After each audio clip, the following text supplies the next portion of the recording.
그리스도인의 생활이란 제목으로 이제 에베소서 오늘까지 네 번째 하게 될 텐데요. 몇 주째 하고 있습니다.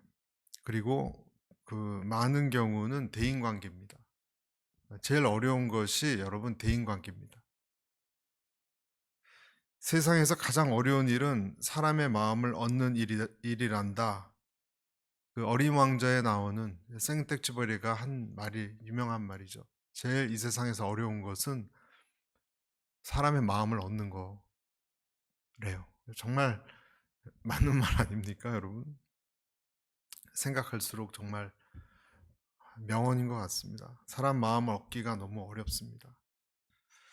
우리는 이렇게 생각하는 경향이 있어요. 하나님과의 관계는 하나, 그리고 나와 다른 사람과의 관계는 또 다른 것. 이렇게 생각하는 경향이 있습니다, 여러분. 그렇지만 절대 그렇지 않습니다. 둘을 떼어놓고 생각하면 안 됩니다.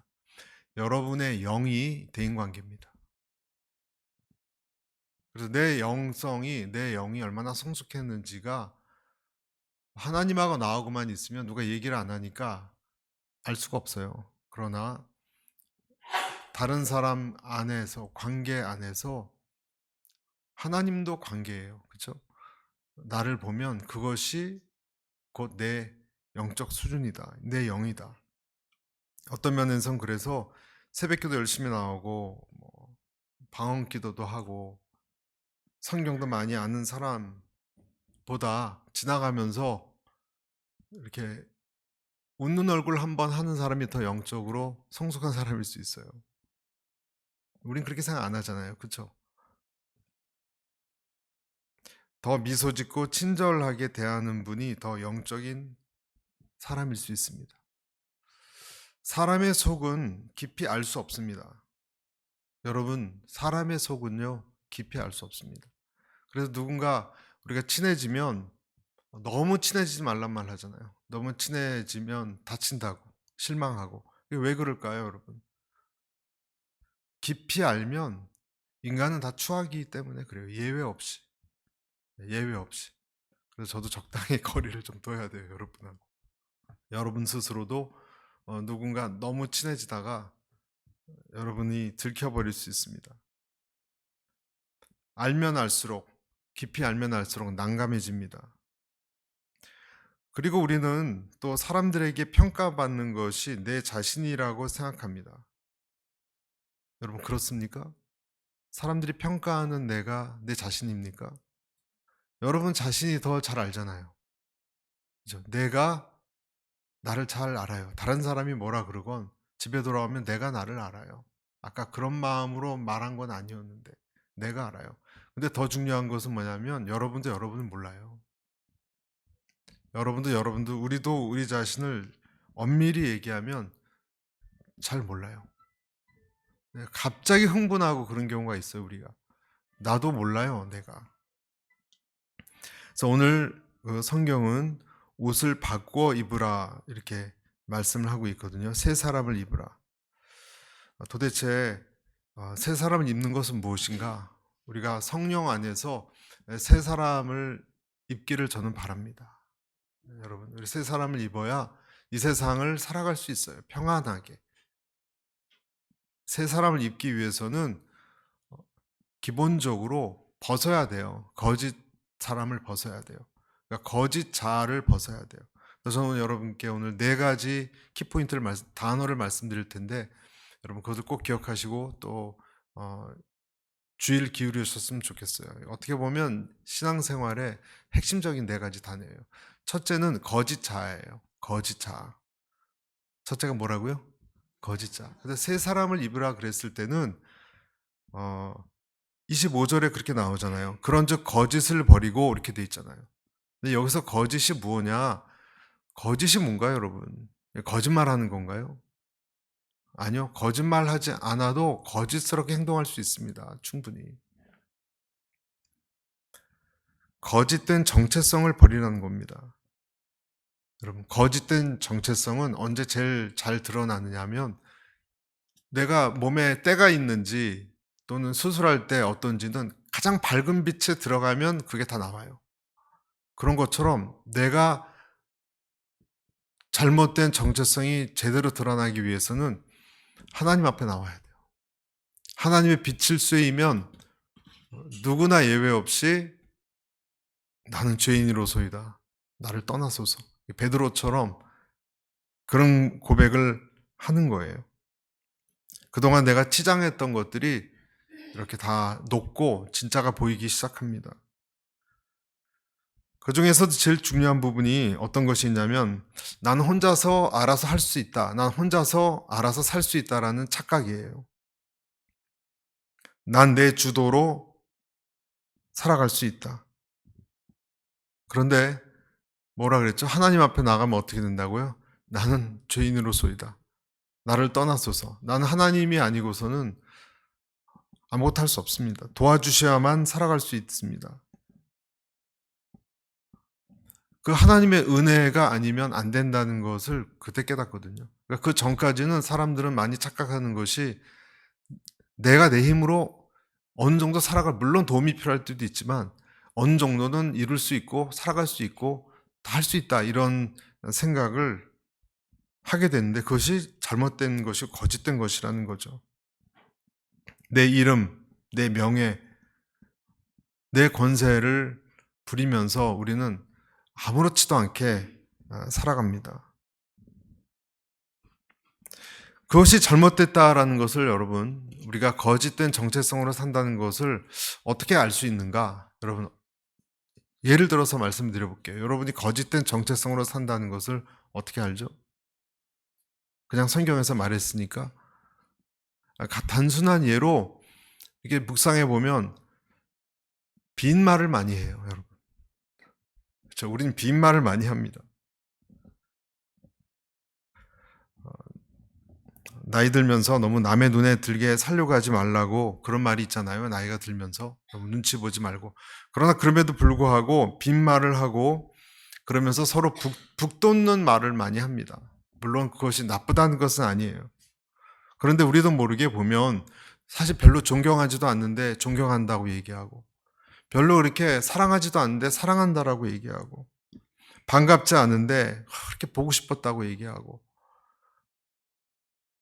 그런 말을 많이 해요.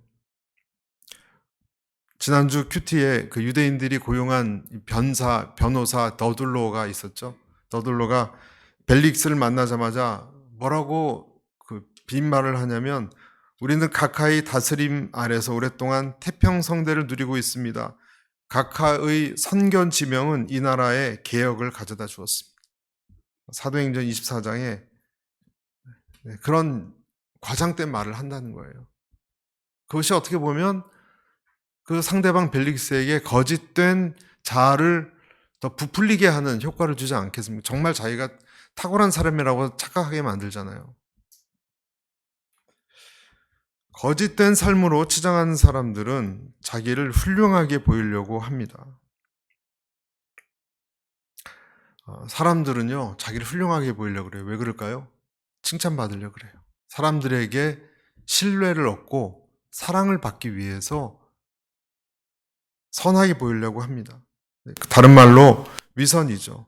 위선이라는 것은 사실은 그런 실력이 안 되는데, 그런 자격이 없는데 너무 좋게 평가를 받으려고 행동하기 때문에 일어납니다. 왜 그럴까요? 왜 그럴까요? 왜 위선을 우리는 이렇게 마음에도 없는 말을 하고 막 이렇게 과장된 몸짓 또는 말을 하고 그럴까요? 왜냐하면 우리는 내가 칭찬받고 실제로 내 자신은 그렇지 않기 때문에 그런데 칭찬은 얻고 싶기 때문에 내가 스스로는 실제로는 모순이나 불안이나 결핍으로 채워져 있다는 것을 내가 너무 잘 알고 있기 때문에 그런 행동을 하는 것입니다. 나는 위대해지고 칭찬받고 싶은데 내 자신은 너무 한심하니까 그러면 어떻게 해야 되겠습니까? 이거 한탄스럽고 한숨이 나오는데 이걸 회피하고 싶잖아요. 내 자신의 모습을 보고 싶지 않고. 그러니까 외부에서 확인이 필요합니다. 확인이. 가급적이면 나를 칭찬해주고 나를 좋다라고 여기는 그런 확인이 필요합니다. 그러다가 누군가 나에 대해서 칭찬을 해주면 그 말씀을 꽉 붙잡습니다. 성경의 말씀은 안 붙잡아도 누가 나에 대해서 칭찬해주거나 좋게 얘기해주면 그거는 그냥 오랫동안 기억하려고 합니다. 그리고 반대로 어떤 사람이 나에 대해서 지적을 하면 속으로는 그것을 인정할지라도 견딜 수 없는 미움이 생깁니다. 그 사람에 대해서. 그래서 우리는 그 사람에 대해서 그래 지적을 잘 안 합니다. 여러분. 교양 있는 공동체일수록 그런 지적을 잘 안 해요. 마음을 표현하지 않아요. 그런데 알고 보면 그것도 사실 기만입니다. 그것도. 왜냐하면 계속 과대평가하게 만들어요. 계속. 서로가.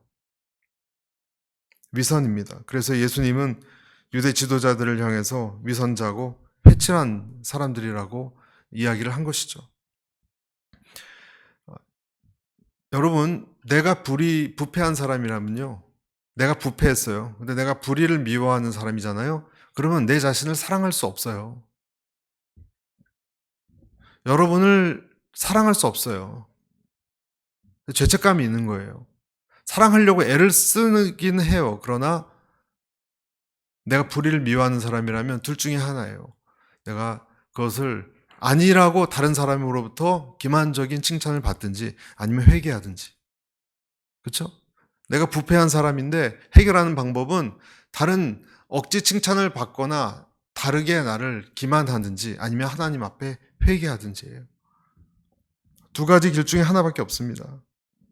그런데 보통 우리가 나이가 들고 지위가 높아지고 나이가 그런 사람일수록 누군가 그 사람에게 정직한 말을 할 사람은 점점 줄어듭니다. 그런 사람에게는 듣기 좋은 이야기만 하는 사람들만 남습니다. 권력자 옆에는 늘 아부하는 사람밖에 남지 않습니다. 그래서 유대 사회에서도 아까 예수님이 비판했던 바리새인들, 율법학자들, 제사장들 이런 사람 주변에는 늘 그들을 칭찬하고 아첨하고 기만하는 사람들이 득실득실 거렸습니다. 그래서 그들의 진짜 실체를 보기가 어려웠습니다. 왜 그런가? 그들에게 잘 보이면 뭔가 떨어지니까, 뭔가 나한테 얻어먹을 것이 있으니까. 그래서 그렇게 하는 거예요. 저도 옛날 회사 다닐 때 높은 사람하고 같이 식사를 해서 다 허심탄회하게 얘기해보라 그러는데 한 사람도 문제점 얘기한 사람 없었어요. 다 좋다, 이것은 너무 훌륭하다, 회사의 전무님이 말씀하신 회사의 비전이 훌륭하다. 입에 바른 말만 합니다. 여러분. 바른 얘기 한 사람 없어요, 여러분. 바른 얘기 하다 큰일 나게요. 절대로 상사의 기분을 상하게 하면서 출세할 생각하지 말아야 됩니다. 이 세상의 논리는. 끊임없이 좋은 이야기, 칭찬하는 이야기를 들려줘야 됩니다. 그래야 그가 그 사람을 좋아하게 돼 있습니다. 그 높은 사람은 그 얘기가 아첨이고 아분지 다 알아요. 그런데도 그 유혹을 끊지를 못해요. 중독 성향이 있기 때문에. 그래서 대부분은 이런 가식과 허위에 익숙해지고 진실은 계속 들려지지 않고 그리고 체질화됩니다. 바보들의 대화가 체질화가 돼요. 근데 오늘 24절에 뭐라고 되어 있습니까? 하나님을 따라 의와 진리 거룩함으로 지으심을 받은 새 사람을 입으라. 우리에게 어느 날 어떤 모순이 일어나거나 궁지에 몰려서 바울이 무너지듯 무너져야 됩니다. 그래서 어떤 빈틈이 보이면 자기를 보게 되고 새 옷을 입을 준비를 하게 될 것입니다. 그래서 그럴 때는 정말 축복입니다. 참된 것을 말하게 될 때가 와요. 나는 헐벗었다. 나는 굶주렸습니다. 라우디아 교회 교인들이 하지 못했던 그런 고백들. 여러분, 라우디아 교회 교인들이 나는 부자고 부족한 것이 없고 그렇게 얘기했는데 예수님이 뭐라고 얘기하셨어요? 부활하신 예수님이 너희는 가련하고 공고하고 가련하고 가난하고 그리고 보지 못한다. 벌거벗었다. 그렇게 얘기했어요. 그래서 어떻게 해결하느냐? 예수님이 나한테 와서, 그다음에 처방이 참 재밌어요. 어떻게 이걸 해결해야 됩니까? 예수님이 그렇게 하셨어요. 나한테 와서 다 잘 단련된 금을 사가고, 진짜 금을 사가고, 그건 가짜야, 너희가 갖고 있는 것은. 그리고 하얀 옷을 사가라고. 그리고 안약을 사가라 그랬어요. 안약. 눈을 좀 씻고 보게. 어디서 얻을 수 있어요? 예수님에서. 그러니까 예수님이 무조건 그 사람에게 들어오면 이게 보이는 거예요. 이게 보이지 않으면 그 사람 계속 속고 사는 거예요. 우리에게 정말 필요한 것은 내 잘못을 지적해주는 말을 누군가 얘기할 때 받아들일 수 있는 마음입니다. 여러분, 오늘 첫 번째 주제 말씀드리고 있어요. 거짓 자를 이기는 비결은 나한테 쓴소리를 하는 사람이 있어야 되고, 또 그 사람의 말을 받아들일 수 있는 그러한 겸손한 마음입니다. 주님이 말씀하시기도 하지만 직접 말씀을 성경을 통해서, 그러나 어떤 면에선 더 많은 경우에 주변 사람들을 통해서 하나님은 나에게 말씀하십니다. 지적하십니다. 그건 잘못됐다고, 의롭지 않다고, 고치라고, 교만하다고. 그러면 그 말을 들어야 됩니다. 그 말을 들을 줄 알아야 됩니다.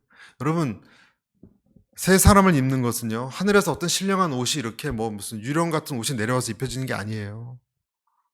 새 사람을 입으라는 말은 그런 뜻이 아니에요.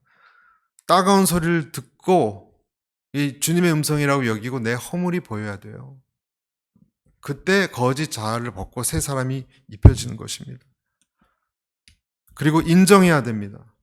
인정해야 고쳐지는 것입니다. 절대 쉬운 일이 아닙니다. 보통 사람들은 어떻게 하냐면, 그런 얘기 하는 사람이 있으면, 잘 들었어. 너 마음에 상처받지 않았지? 그럼 괜찮아. 잘 들었어. 충고해줘서 고마워. 그리고 속으로 생각합니다. 절대 이 사람 다시 만나지 말아야지.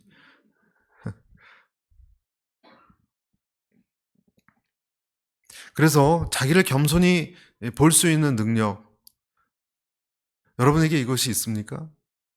이것이 있는 사람은 굉장한 사람이에요. 많은 경우 없습니다, 여러분. 형제들아, 사람이 만일, 갈라디아서 6장 1절. 형제들아, 같이 한번 읽어볼까요? 시작. 형제들아, 사람이 만일 무슨 범죄한 일이 드러나거든 신령한 너희는 온유한 심령으로 그러한 자를 바로잡고 내 자신을 돌아보아 너도 시험을 받을까 두려워하라. 자기를 보는 것을 회개라 그러는데요. 회개라는 말의 원래의 원어 뜻은 메타노이아라는 뜻이거든요. 이게 무슨 말이냐면요. 노이아는 보다예요. 메타는 뒤로 가서 보다예요. 또는 바깥에서 또는 위에서 보다예요. 그러니까 내가 하는 행동을 밖에 나와서 나를 보는 거예요. 마치 어떤 제3자를 보듯이. 여러분, 나를 그렇게 보는 거 쉽지 않거든요. 다 사람들이 내 의견에 동의해 주기를 바라는데, 그게 아니라 내가 나를 마치 드라마 속의 어떤 주인공 비평하라 그랬을 때 보듯이 밖에 나와서 나를 봐야 돼요. 그렇게 하게 하신 분이 성령님이에요. 그래서 회개는요, 자기의 어떤 모습이 딱 보이는 거예요. 그래서 자지러지는 거예요. 깜짝 놀라는 거예요. 그래서 이것은 아까 말씀드렸듯이 충고를 받건 자기를 겸손해보는, 이것은 여러분 도덕적으로 말씀드리는 게 아니에요. 이것은 영의 차원이에요. 이것은 영의 차원이에요. 육의 차원이 아니에요. 악한 영과 성령과의 싸움에서 나타나는 현상이기 때문에 인력으로 절대로 안 됩니다, 여러분. 한번 시도해 보십시오. 누군가 여러분 고집센 사람에게 자기를 좀 보라고 한 100만 번 얘기해 보세요. 그 사람에게. 그가 자기를 볼까요? 절대 안 봅니다. 이건 영의 차원에서 일어나는 어떤 거예요. 하나님께서 그 사람의 그 마음을 주든지 그런 환경을 만들어서 탁 지진이 일어나듯이 보게 할 때가 있습니다. 그래서 그때는 축복입니다. 첫 번째, 우리가 오늘 그리스도의 생활의 첫 번째는 거짓 자아를 분별해야 되고요. 두 번째는 분노예요, 분노. 다 연관되어 있습니다. 26절, 27절 같이 한번 읽어보겠습니다. 시작. 분을 내어도 죄를 짓지 말며 해가 지도록 분을 품지 말고 마귀에게 틈을 주지 말라. 자, 분을 내어도 분을 낼 수 있습니다. 죄를 짓지 말라. 분과 죄는 아주 가까운 사이예요. 그러나 분 낼 때 뒤따라오는 시한폭탄을 조심하라는 거예요. 분은 낼 수 있어요. 부당하게 취급받으면 분노가 납니다. 그러나 그 다음에 내가 하는 행동은 그것 이상으로 보복합니다. 그러니까 그 다음을 연결시키라는 거예요. 왜 사람이 분노를 할까? 전문가들이 또 그렇게 얘기하죠. 내가 어느 부분에 잘 흥분하는지. 여러분, 몇 군데가 있어요. 모든 것에 흥분하진 않아요, 우리는. 사람마다 어떤 사람은 이렇게 얘기했는데 심한 말 했는데도 아무렇지도 않고요. 아무것도 아닌 거 얘기했는데 분노하고 그런 경우가 있거든요. 그러니까 사람마다 살아온 배경이 달라서 그래요. 원인 없는 결과는 없습니다. 보통 내가 짜증이 난다거나 짜증도 작은 분노의 하나거든요. 아니면 어떤 부분에 흥분할 때는 자라오면서 어린 시절에 어떤 원인이 있을 겁니다. 내 자존감이 흔들리는 경우, 내 열등감을 자극하는 경우, 그 부분에 어떤 트라우마가 있을 겁니다. 그런데 그것이 사단이 집짓기가 쉽다는 거예요.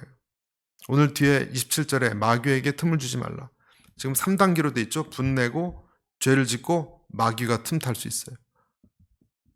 그러니까 분을 내고 분만 내고 그냥 가라앉으면 되는데 죄를 짓기 시작하면 그다음에 집을 짓는 거예요. 마귀가 올 수 있는. 당장 오지 않습니다. 그러나 그것이 좀 오래되면 마귀가 임합니다. 한 마리가 나갔다 7마리 데려옵니다. 여러분 실제로 그렇습니다. 그래서 어떨 때는 내가 분노할 때 비이성적으로 되는 게 이성을 떠나는 게 아니라 악령에 씌어서 그래요. 그래서 막 파격적인 생각을 하는 거예요. 끔찍한 생각을 하는 거예요. 번갯불처럼 지나가잖아요, 여러분. 극도로 화나면 어떤 악하고 나쁜 생각이 번갯불처럼 지나가지 않나요? 우리 마음속에. 끔찍해. 이런 생각이 나요, 인간은. 사실 자기 생각이 아니라 자기는 거기까지 상상을 못 하는데 마귀가 줄 수 있어요, 그런 생각을. 그래서 치유받아야 됩니다. 그 부분이 있다면. 여러분, 그 부분이 치유받지 않으면 어떤 사람은 이렇게 이야기합니다. 나 그렇게 원래 그렇게 성장했고 원래 그런 성격이니까 그냥 가만 놔두라고. 아니요. 그 사람은 외로워져요. 자기도 괴롭고 남도 고통스럽게 하는 인격이 되고 더 중요한 것은 이따 제가 마지막 부분 나오겠지만 더 그러면 안 될 이유가 있습니다. 어떤 사람은 그런 것을 통해서 자기가 오랫동안 그렇게 되었으면요. 자기 성격이라고 생각합니다. 굳어지면.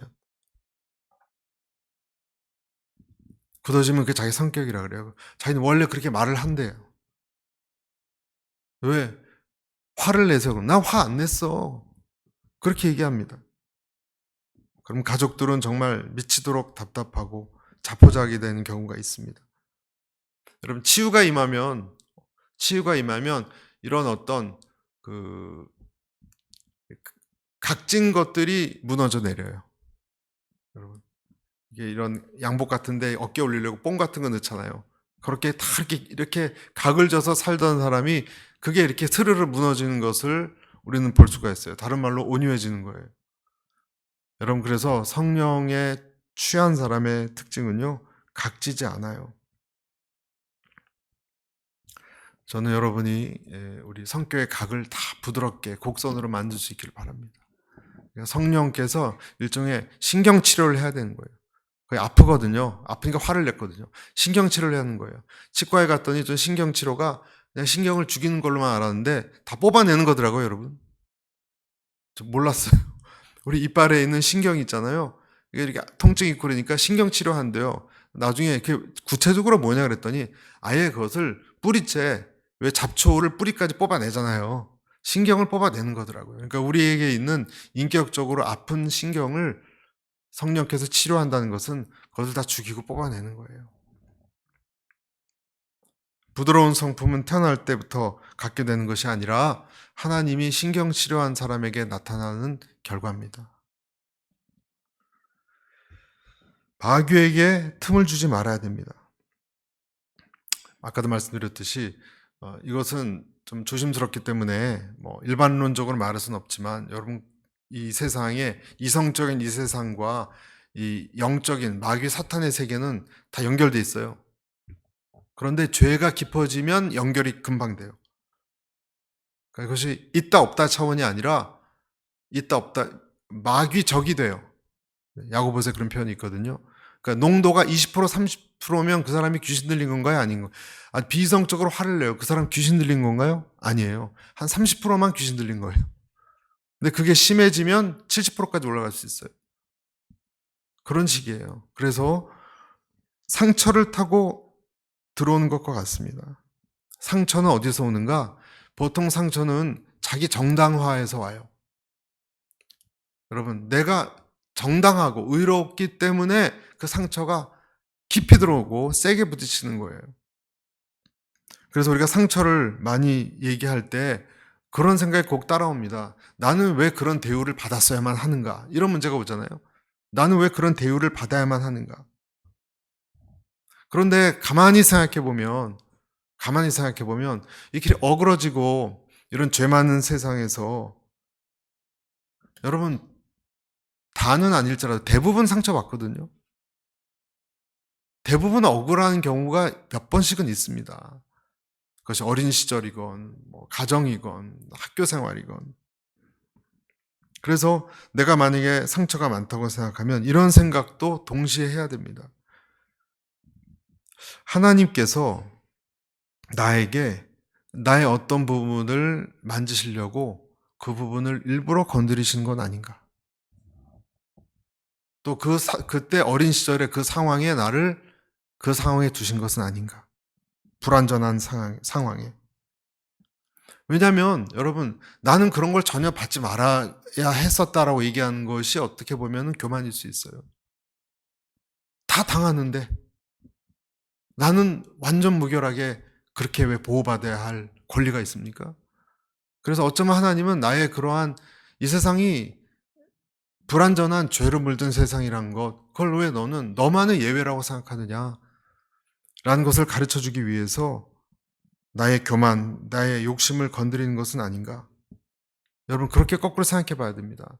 내 상처에 대해서. 야고보서 1장 14절에 오직 각 사람이 시험을 받는 것은 뭐라 그랬어요? 자기 욕심에 끌려 미혹됨이니. 성경에도 보면 화를 많이 낸 사람 중에 삼손이라는 사람이 또 있거든요. 삼손 분노를 많이 했어요. 하객들이 수수께끼를 풀었다고 화가 나서 그 사람 줄 옷을 빼앗으러 어디 가서 다른 곳에 30명을 쳐 죽이고 또 자기 아내를 동무에게 뺏겼다고 블레셋 사람들 밭을 여우꼬리로 이렇게 묶어가지고 다 불태워버리고 이거 나중에 더 번져서 나귀 턱뼈로 1000명을 죽이는 데까지 나가요. 살육전을 벌인 거예요. 자기 화를 못 이겨서. 그리고 나중에 어떻게 됐습니까? 두 눈이 뽑히고 노예가 됐죠. 여호와의 신이 늘 그에게 내리고 그 큰 재능을 줬는데 삼손은 왜 이렇게 분노 조절 장애자로 이를 그르치고 말았을까? 삼손은 그럴 때마다 자기를 죽이고 하나님 음성을 들었어야 해요. 근데 생각해 봤어요. 왜 그럴까? 무슨 상처가 있었길래? 네, 상처는 아니고 나실인으로서 어떤 그 어린 시절부터 넌 나실이다, 나실이다. 지나친 어떤 부모와 또 하나님으로부터의 그 부여된 임무 때문에 반발심이 커져서 그게 상처라면 상처였지 않았을까? 그래서 삼손은 부모의 쓴소리도 듣지 않았고요. 누구의 말도 듣지 않은 사람이 되었습니다. 네, 분노는 내 시야가 좁아지고 그릇된 판단할 가능성이 커지고 그래서 하나님의 뜻에서 멀어지는 결정과 행동을 하기 쉬워집니다. 삼손처럼. 그래서 자기 분에 못 이겨서 결코 돌이킬 수 없는 그런 일을 할 때도 있습니다. 여러분 내게 자주 부딪히는 그런 흥분 포인트가 어디 있는지 분노 포인트가 어디 있는지 기도하셔야 돼요. 그리고 점검하셔야 됩니다. 분석해야 됩니다. 그리고 어쩌면 그 부분을 하나님께서 분석하고 건드려고 다루기를 원하신다는 것을 여러분 캐치할 수 있어야 됩니다. 카인 같은 경우는 아벨을 통해서 하나님이 카인을 다루려고 했거든요. 근데 그것을 결국은 그는 받아들이지 않았죠. 자신의 치부, 질투심, 열등감, 그게 카인의 치부였어요. 여러분, 예수님의 십자가 앞에 그것을 가지고 가서 역시 예수님 십자가 앞에 드려야 됩니다. 그걸 드리고 내 상처까지도 십자가로 가져가고 하나님의 강렬한 빛으로 그것을 보고 패인 것이 보이거든요. 상처는 내 상처기가 그것을 십자가 앞에 가져가서 주님의 보혈로 씻어주고 회복시켜 달라고 기도해야 됩니다. 그래서 사람과의 관계에서 튀어나오게 하지 않고 하나님 앞에 십자가로 골고다로 가져가야 돼요. 그럴 때만이 내적 치유 세미나 결론이 다 그거예요. 십자가 앞으로 날 끌고 와야 돼요. 나를. 그럴 때 우리 안에 예수께서 들어오셔서 아까 라우디게아 교회처럼 안약도 발라주시고 다 이런 새 옷을 입혀주십니다. 자, 거짓자와 분노를 말씀드렸습니다. 세 번째는 언어입니다. 언어. 그리스도인의 생활에 또 핵심적인 거죠. 29절 같이 한번 읽어볼까요? 29절 시작. 무릇 더러운 말은 너희 입 밖에도 내지 말고 오직 덕을 세우는데 소용되는 대로 선한 말을 하여 듣는 자들에게 은혜를 끼치게 하라. 여러분, 말에 대해서 우리가 주의해야 되는 게 있는데요. 그것은 결국 내 말 실수가 아니라 내 마음에 가득한 것이 나오게 돼 있다는 것을 유의하셔야 됩니다. 마태복음 12장 34절에 이는 마음에 가득한 것을 입으로 말함이라 이런 표현이 있거든요. 그러니까 어떤 기호가 아니에요. 언어 소리 기호가 아니라 말은 그 사람의 내면입니다. 내 안에 그런 말을 만들어내는 어떤 그 반죽이 있어요. 반죽이 그렇게밖에 나올 수밖에 없는. 그래서 그런 표현이 나오는 거지. 허공에 갑자기 어떤 말실수가 그런 것은 아닙니다. 그래서 내가 하는 말을 잘 들어봐야 됩니다. 또는 다른 사람에게 내가 하는 말에 대해서 점검받아야 됩니다. 나는 말 내용보다도 그 말을 어떻게 표현하는가, 어떤 사람들에게 어떤 영향을 끼치는가. 그런 피 검사를 하면 그 사람 건강이 나오듯이 내 말을 분석을 하고 조사를 해보면 그 사람의 마음 상태가 속에 있는 그것까지 보일 수 있다는 얘기입니다. 체크된다는 거예요. 그래서 말로 훈련이 안 되는 거예요. 말이 훈련이 안 돼요. 내 마음이 안 바뀌기 전엔. 그래서 어려운 거죠. 어려운 겁니다. 그리고 실수를 할 때도 있습니다. 말에 대한 실수를 보여주는 것이 사사기에 입다라는 사람이 있습니다. 입다. 말실수로 사랑하는 무남동료 딸을 잃었습니다. 하나님께 잘못 그냥 너무 쉽게 얘기해서 서원해서 바치겠다고. 그래서 잠시 자만했을 때 방심합니다. 왜냐하면 잠시 자만하면 어떤 것이 나올지 몰라요. 내 입술을 통해서. 야고보서에 보면 혀는 불이고 불의의 세계고 온몸을 불사를 수 있고 그 근원이 어디서 나온다 그랬냐면요. 지옥불에서 나온다 그랬어요. 그러니까 내 말을 할 때 자칫하면 지옥의 가스가 확확 나올 수 있다는 거예요. 왜냐하면 인간이 죄인이니까. 그래서 어떤 화가 나서 말할 때 내가 그 화나서 말하는 것은 지옥의 가스 같은 거다라고 생각해야 됩니다. 그래서 조심해야 되는 것입니다. 그래서 입 관리는 마음 관리다. 내가 늘 내 마음이 시험에 빠지고 교만과 음란과 허영과 기만에 빠지기 때문에 입 뚜껑이라도 잘 닫아놔야 돼요. 입 뚜껑이라도. 또 쭉 나올 수 있으니까. 여러분, 내 마음이 항상 천사같이 선한 게 아니잖아요. 그래서 다른 사람에게 좋은 말을 훈련해야 돼요. 그러니까 얼마나 힘들어요, 여러분. 여기서는 지금 그냥 자주색이 있는데 입으로 나오면서 핑크빛으로 바뀌어서 이렇게 예쁘게 얘기하려니까 때때로 얼마나 힘듭니까? 이게 훈련이 필요하다는 거예요. 누구나 그렇다는 거예요. 그래서 내가 화가 났을 때 내가 내지르는 말과 함께 거울을 딱 비춰줘서 그때 내 말과 표정이 어떤지를 봐야 됩니다. 아마 무적행에서 나오는 사람 얼굴 같을지 모릅니다. 그 말을 하나님의 형상으로, 그 표정을 하나님의 형상으로 바꿀 수 있게 되기를 축복합니다. 야고보서에 보면요, 특히 선생이 더 큰 심판을 받을 줄을 알라 그랬어요. 말 때문에. 선생이 영적 리더일수록 그 사람은 소자를 실족하게 할 수 있기 때문에. 얼마나 많은 사람들이 여러분 겉과 속이 다른 또 A라고 말했다가 B로 살짝 거짓말해서 시험 빠뜨리게 해서 교회 다니는 크리스천들로 때문에 얼마나 많은 이 세상에 사람들이 실족하고 교회 안 나온다 그러고 뭐 그렇습니까? 그래서 말을 많이 하는 것이 참 책임지지 못할, 설교를 하는 저 같은 사람은 굉장히 불리해요. 그래서 불리해요. 일단 말의 양 자체가 공중에도 한 말이 많기 때문에 참 더 많은 심판 받을 겁니다. 아마 제가 잘못하면. 여러분, 심판을 우리는 우습게 생각하는데 심판이 없다고도 생각합니다. 그러나 성경의 말을 우리는 절대 허투루 듣지 말아야 됩니다. 심판이 있습니다. 심판을 더 많이 받을 줄 알란 말은요, 말을 잘해도 심판받는다는 거예요. 심판이 있다는 거예요.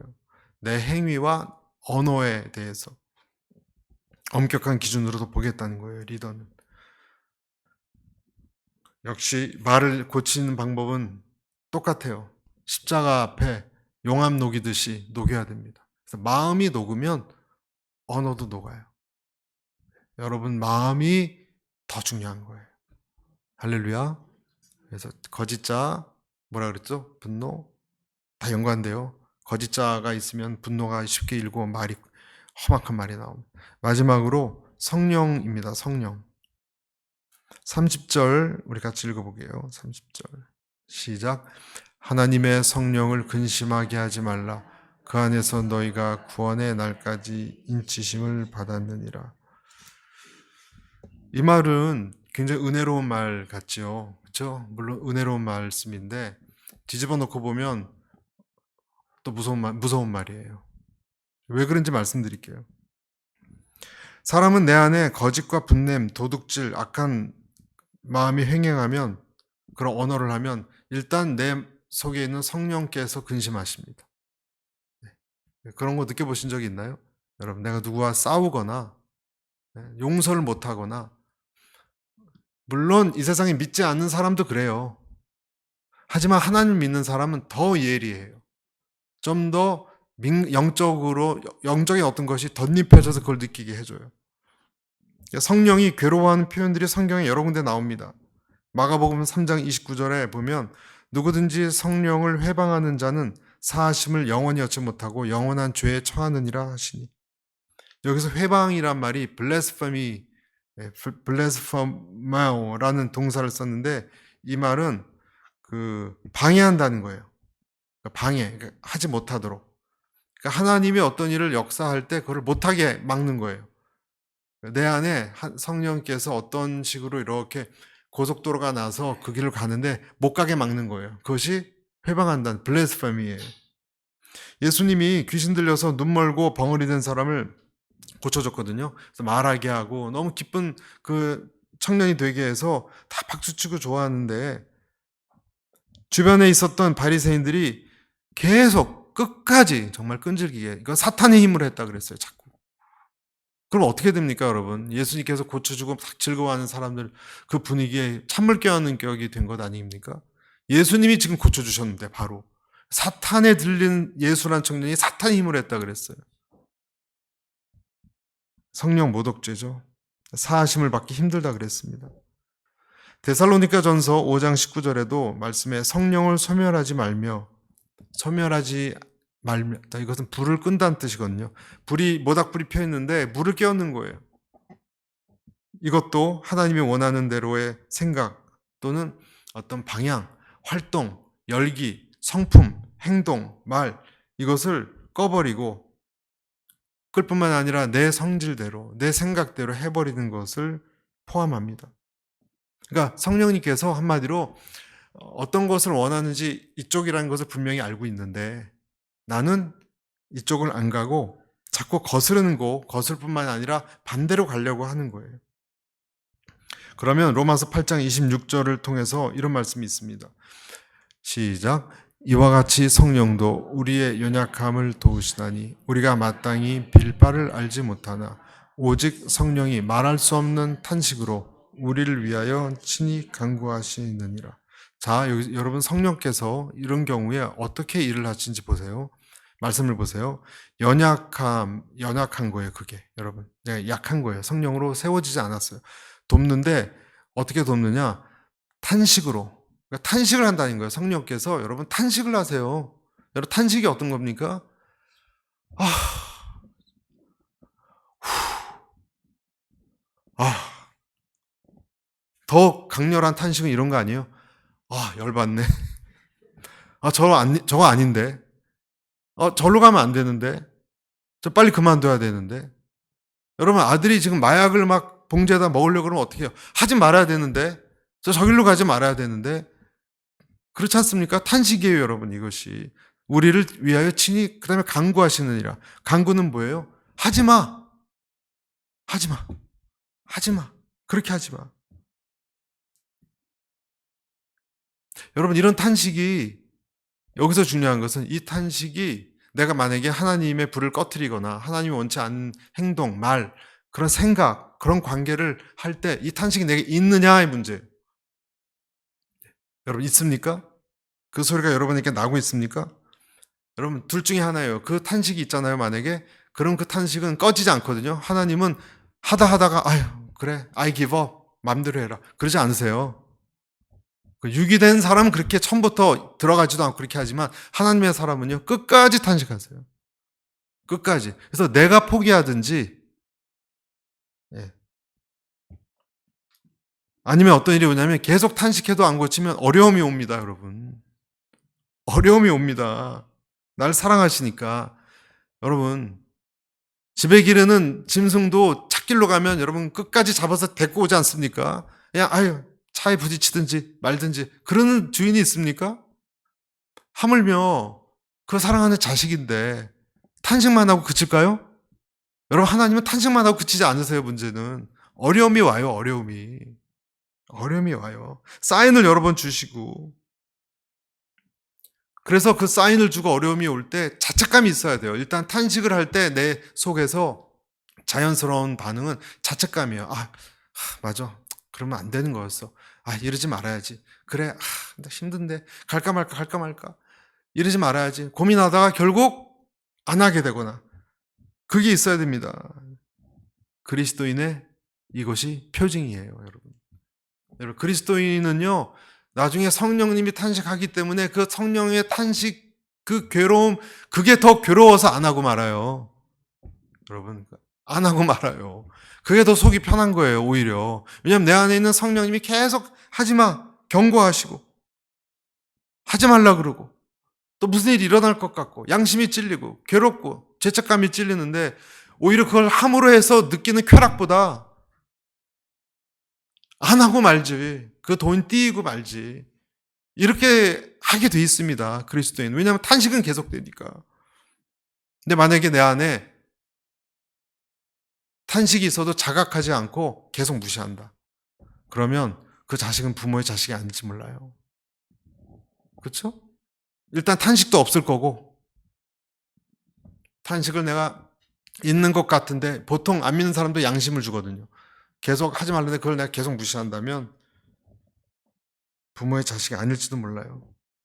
그래서 하나님께서 내 마음을 두근두근하게 하고 괴롭게 하고 탄식하게 하고 죄책감을 주실 것을 감사하셔야 됩니다. 감사하셔야 됩니다. 그때가 지나갈 수도 있습니다. 계속하다 하나님이 포기한다는 뜻이 아닙니다. 지나간다는 것은. 끝까지 순종하기를 거부하면 여러분 이제 이게 아까 말씀드린 무서운 건데 내가 끝까지 순종하기를 거부한다면 무슨 뜻이냐? 내 안에 성령의 인치심이 없기 때문이에요. 더 무서운 거예요. 이것은. 성령의 인치심이 없을 수 있기 때문이에요. 우리가 성령을 거스르지 말아야 되는 제일 큰 이유는요. 제가 읽었잖아요. 성령이 우리 구원의 날에 인치심을 주었다 그랬는데 이 말은 바꿔 말하면 성령의 인치심이 있어야 구원을 얻어요. 여러분. 성령의 인치심이 있는 사람에게는 구원을 얻습니다. 이게 증명 같은 거니까. 그런데 그 성령의 인치심이 있다는 뜻은 하지 말라, 하지 마. 잘못됐잖아. 이 소리가 들린다 뜻이에요. 그러니까 이 소리가 안 들린다는 것은 도장이 안 찍혔다는 거예요. 어쩌면. 정말 그런지 아닌지는 몰라요. 그러나 의심해 볼 수 있다는 거예요. 그렇게. 그래서 두려운 것입니다. 여러분 성령님과 싸우시기를 바랍니다. 성령님과. 그래서 굴복당하셔야 됩니다. 먼저 내가 어떤 것을 행할 때 저지시키는 분이 성령님이라는 것을 기억하셔야 됩니다. 내 아버지 주변도 아니에요. 먼저 성령님이에요. 그래서 근심하지 말라라는 뜻은 성령님이 억지력을 가지고 발동하셔서 오늘도 말씀하시고 오늘도 내일도 말씀하셔서 그럴 때는 우리에게 타당한 반응은 이런 겁니다. 하나님 아버지 돌이키게 해주시옵소서. 그리고 하나님 나를 바꾸어 주십시오. 그 길로 가지 않겠습니다. 죄송합니다. 그리고 그 길을 다시 회복해야 되는 거예요.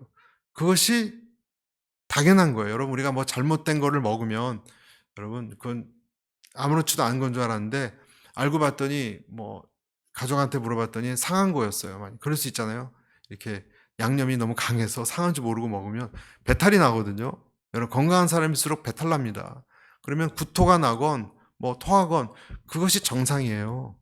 네? 그것이 정상이에요. 그래서 내 안에 안 좋은 어떤 생각과 아까 얘기했던 거짓자, 분노, 그리고 언어 이런 것이 있으면 이것이 배탈이 나고 그래서 토해내고 싶은 너무 니글니글니글거려 속이.